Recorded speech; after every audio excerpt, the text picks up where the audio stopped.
প্রত্যাশা। নির্বাচনকে সামনে রেখে রাজনৈতিক দলগুলোর মধ্যে সংলাপের সব সম্ভাবনাই উন্মুক্ত বলে মনে করেন মার্কিন রাষ্ট্রদূত ড্যান ডব্লিউ মজিনা। তাঁর ধারণা, বাংলাদেশের সামনে এখন একটি উপায়, সমঝোতা।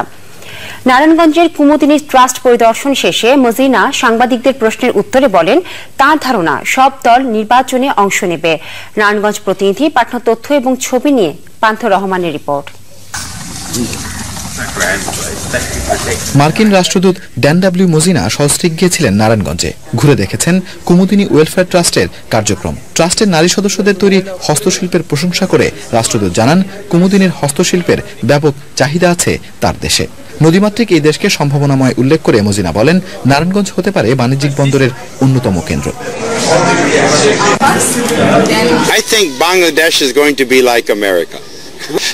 আমার নিজের বাড়িও একটা নদীর পাড়ে, যার পাশে একটা চওড়া রাস্তা। আমার তো মনে হয় বাংলাদেশ আমেরিকা থেকে ভাগ্যবান, কারণ বাংলাদেশে নদীর সংখ্যা অনেক। আমি মনে করি নারায়ণগঞ্জও একটা কন্টেইনার পোর্ট হতে পারে এবং হতে পারে একটা অভ্যন্তরীণ বন্দর। ফলে এই অঞ্চলের মানুষের ঢাকা চট্টগ্রাম মহাসড়ক কিংবা রেলে করে মালপত্র টেনে নিয়ে আসার চিন্তার প্রয়োজন নেই। সাংবাদিকদের প্রশ্নের উত্তরে ড্যান মজিনা কথা বলেন বাংলাদেশের আসন্ন নির্বাচন ইস্যুতেও।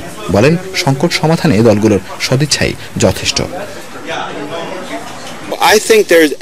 আমি মনে করি দলগুলোর মধ্যে সংলাপের সব সম্ভাবনাই উন্মুক্ত, কারণ বাংলাদেশের সামনে এই উপায়টি আছে। এখন সব দল মিলে একটা সমঝোতার দিকে যেতে হবে। আমি জানি কাজটা খুব সহজ হবে না, কিন্তু বাংলাদেশ কাজটা করতে পারবে। আমি মনে করি প্রত্যেক বাংলাদেশী সুষ্ঠু নির্বাচন চায় এবং সে কারণেই আমার ধারণা সব দল নির্বাচনে অংশ নেবে। পরে মজিনা সস্ত্রীক কুমুদিনীর হ্যান্ডিক্রাফট, জুট বেলিং ও প্রেসিং মেশিন দেখেন এবং মূল ভ্রমণে যান। পান্থ রহমান, চ্যানেল আই। 8 ঘন্টা বন্ধ থাকার পর চাঁদপুর শরীয়তপুর রুটে অস্থায়ীভাবে ফেরি চলাচল শুরু হয়েছে। মেঘনার অব্যাহত ভাঙনে বারবার ব্যাহত হচ্ছে ফেরি চলাচল, এতে দুর্ভোগে পড়ছেন যাত্রীরা। চাঁদপুর থেকে ইকরাম চৌধুরী পাঠানো তথ্য এবং তোলা ছবি নিয়ে একটি ডেস্ক রিপোর্ট।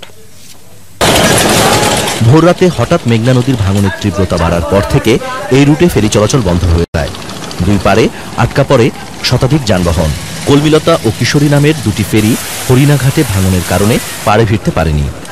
এতে সকালের দিকে সীমাহীন দুর্ভোগে পড়ে যাত্রীরা। রাত্রে 3টা বাজে এখানে আসছি, আইসে এখানে ভাঙা, ঠিক আছে। তখন এই যে ফেরির যে লোক, তারা আইসা বলে না যে এটা ভাঙা। মনে করছি চিটাগাং এসে 8টার দিকে যাই বসবো, কিন্তু বাইক তা হলো না, এখন এখানে বসে আছি। দুর্ভোগের জন্য বিআরটি এর অব্যবস্থাপনাকে দায়ী করছে যাত্রীরা। ড্যাম্পের জায়গা, যে মাটির জায়গা, মাটির দুটো ফাটল দিচ্ছে, আর এই জায়গায় যে ঘাটে কর্তৃপক্ষ যারা আছে, তারা কাজের কোনো গুরুত্বপূর্ণ নেই এবং তারা যে বৃদ্ধ লোক যে কাজ করে, লোকজন তখন যদি উদ্যোগিত তখন আমরা জায়গা চলে যাবো, চট্টগ্রাম যাবো। কিন্তু আইসি 6টা 7টা বাজে লোক আইসে কাজ করতেছে, 4-5 জন কি কাজ করবে বলেন আপনি? অবশেষে 8 ঘন্টা পর বেলা 11:30টায় অস্থায়ীভাবে ফেরি চলাচল শুরু হয়, কিন্তু যে কোনো মুহূর্তে আবারও ফেরি চলাচল বন্ধ হওয়ার আশঙ্কা রয়েছে। স্থায়ীভাবে ফেরিঘাট রক্ষার দাবি ভুক্তভোগীদের। National desk, channel I. Jatiya Party অন্যকে ক্ষমতায় বসানোর জন্য রাজনীতি করে না বলে মন্তব্য করে পার্টির চেয়ারম্যান হুসেইন মোহাম্মদ এরশাদ বলেছেন, দেশের মানুষ পরিবর্তন চায়, তাই তার দল এবার লাঙল প্রতীক নিয়ে এককভাবে নির্বাচন করে ক্ষমতায় গিয়ে বন্ধ পথ খুলে দেবে। আগামী নির্বাচনে জনগণকে লাঙল প্রতীকে ভোট দেওয়ার আহ্বান জানিয়ে নেতাকর্মীকে সংঘবদ্ধ হয়ে দলের পক্ষে কাজ করার জন্য আহ্বান জানান তিনি। রংপুরে জেলা এবং মহানগর জাতীয় পার্টির সম্মেলন উদ্বোধন করে প্রধান অতিথির বক্তৃতায় এসব কথা বলেন হুসেইন মোহাম্মদ এরশাদ। জাতীয় পার্টির শক্তিশালী দল, আমরা রাজনীতি করি আমাদের জন্য, অন্যকে ক্ষমতা বসানোর জন্য রাজনীতি আমরা করি না।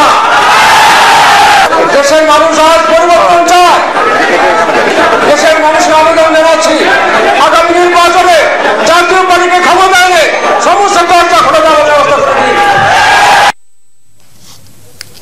মেহেরপুরের শুভরাজপুর গ্রামে গুলি করে নানাকে হত্যার পর 4র্থ শ্রেণীর এক ছাত্রকে তুলে নিয়ে গেছে অপহরণকারীরা। মঙ্গলবার রাত 1টার দিকে শুভরাজপুর গ্রামের আব্দুল হালিমের বাড়ি থেকে অপহরণকারীরা তাঁর নাতি আতাউর রহমানকে অস্ত্রের মুখে তুলে নেওয়ার চেষ্টা করে। নানা বাধা দিলে তারা নানা আব্দুল আলিমকে গুলি করে হত্যা করে। সে সময় গ্রামবাসী প্রতিরোধ গড়ে তুললে দুর্বৃত্তরা 8টি বোমার বিস্ফোরণ ঘটিয়ে আতঙ্ক সৃষ্টি করে আতাউরকে অপহরণ করে নিয়ে যায়। নিহত আব্দুল হালিম নিশ্চিন্তপুর সরকারি প্রাথমিক বিদ্যালয়ের সহকারী শিক্ষক। এলাকাবাসী জানিয়েছে, অপহরণকারীরা আতাউরকে সীমান্তের কাঁটাতারের বেড়া পেরিয়ে ভারতে নিয়ে গেছে। এদিকে ডুবো চরে ফেরি আটকে যাওয়ায় টানা 2 দিন ধরে বন্ধ থাকার পর পাটুরিয়া দৌলতদিয়া রুটে পরীক্ষামূলকভাবে ফেরি চলাচল শুরু হয়েছে। সোমবার রাত 10টার দিকে দৌলতদিয়া চ্যানেলের ডুবো চরে আটকে যায় একটি বড় ফেরি। সোমবার একটি নতুন চ্যানেল চালু করার কথা থাকলেও ড্রেজিং করতে পারেনি বিআইডব্লিউটিসি। ফেরি চলাচল বন্ধ থাকায় পাটুরিয়া ঘাটে আটকা পড়েছে শতাধিক পণ্যবাহী ট্রাক।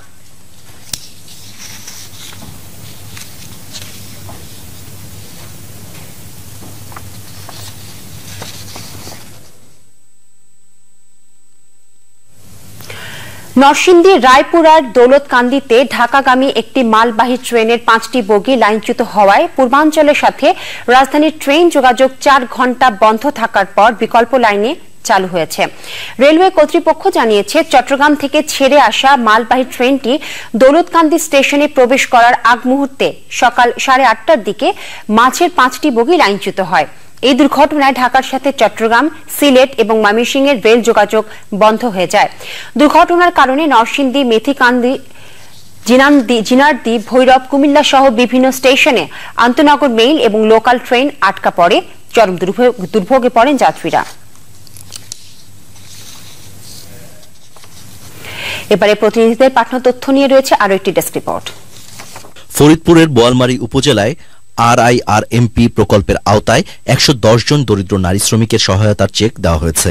প্রধান অতিথি ছিলেন সংসদ সদস্য আব্দুর রহমান। দিনাজপুরের বীরগঞ্জ কাহারোল উপজেলায় ফায়ার সার্ভিস ও সিভিল ডিফেন্স স্টেশনের নির্মাণ কাজ শুরু হয়েছে। ভিত্তিপ্রস্তর স্থাপন করেন সংসদ সদস্য মনোরঞ্জনশীল গোপাল। চাঁপাইনবাবগঞ্জ সদর উপজেলার হোসেনডাঙ্গা হাজী তোবারক সরকারি প্রাথমিক বিদ্যালয়ে মিড ডে মিল কর্মসূচি চালু হয়েছে।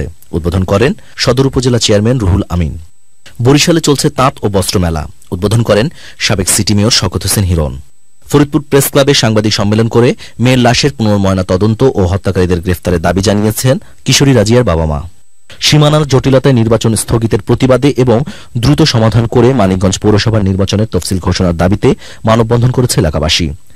মেহেরপুর সদর উপজেলা থানার ওসি রিয়াজ উদ্দিনের অপসারণের দাবিতে শহরে বিক্ষোভ মিছিল করেছে জেলা যুবলীগ।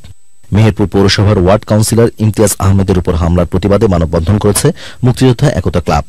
রংপুরে উপ আনুষ্ঠানিক শিক্ষা স্থায়ীকরণ প্রকল্পের অগ্রগতি ও শিখন বিনিময় কর্মশালা হয়েছে। প্রধান অতিথি ছিলেন জেলা প্রশাসক ফরিদ আহমদ। সাতক্ষীরা শিবপুর ইউনিয়ন আওয়ামী লীগের সাধারণ সম্পাদক রবিউল ইসলাম হত্যাকাণ্ডের প্রতিবাদ এবং তাদের গ্রেফতার ও বিচারের দাবিতে মানববন্ধন করেছে জেলা আওয়ামী লীগ। বাংলাদেশ কারিগরি শিক্ষা বোর্ডের বর্ধিত পরীক্ষা ফি, রেজিস্ট্রি ফি এবং কেন্দ্র ফি সহ সকল প্রকার ফি প্রত্যাহারের দাবিতে সিরাজগঞ্জে মানববন্ধন, বিক্ষোভ মিছিল ও স্মারকলিপি দিয়েছে কারিগরি শিক্ষক সমিতি ফেডারেশন জেলা শাখা। বঙ্গবন্ধু সৈনিক লীগ সুনামগঞ্জ জেলা শাখার নবগঠিত কমিটি গঠন করায় শহরে আনন্দ মিছিল সমাবেশ হয়েছে। ইউনিয়ন উন্নয়ন সমন্বয় কমিটির গঠন ও কার্যাবলী সম্পর্কিত কর্মশালা হয়েছে টাঙ্গাইলে। উদ্বোধন করেন জেলা প্রশাসক Anisur Rahman Mia. National desk, channel I. এবার খেলার খবর। সাতক্ষীরায় গ্রীষ্মকালীন ক্রীড়া প্রতিযোগিতার ফাইনাল খেলা এবং পুরস্কার বিতরণ হয়েছে। জেলা স্টেডিয়ামে ফুটবল প্রতিযোগিতার ফাইনাল খেলায় মুখোমুখি হয় নলতা মাধ্যমিক বিদ্যালয় এবং টাউন শ্রীপুর মাধ্যমিক বিদ্যালয়। এতে 2-0 গোলে টাউন শ্রীপুর মাধ্যমিক বিদ্যালয়কে পরাজিত করে নলতা মাধ্যমিক বিদ্যালয় চ্যাম্পিয়ন হয়। খেলা শেষে পুরস্কার বিতরণী অনুষ্ঠানে সভাপতিত্ব করেন সাতক্ষীরার জেলা প্রশাসক ডক্টর মোহাম্মদ আনোয়ার হোসেন হাওলাদার। এই ছিল